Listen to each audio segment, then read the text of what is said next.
Hello everyone, how are you doing? This is MD Tech here with another quick tutorial. In today's tutorial, I'm going to show you guys how to resolve the Startupchecklibrary.dll error pop-up you're getting on your Windows computer.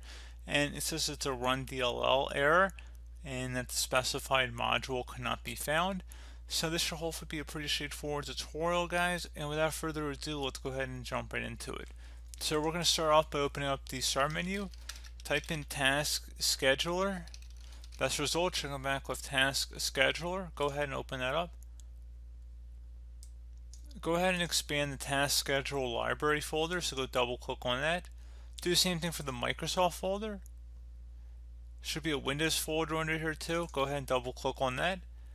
And now there finally should be an Application Experience folder. Just left click on that folder one time. On the right panel, locate something that says Startup Check Library. Go ahead and right click on that and select Delete. It's going to ask you sure you want to delete the task. Go ahead and select Yes. Now that you've done that, scroll down the left side here until you find WDI. Should be a WDI folder. Go ahead and just left click on that.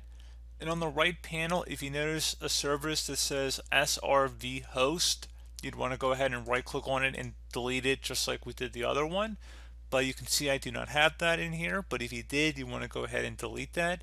So again, once you delete those two, if applicable, you go ahead and restart your computer, and then hopefully that message should no longer appear. So pretty straightforward process, guys. I do hope that I was able to help you out, and I do look forward to catching you all in the next tutorial. Goodbye.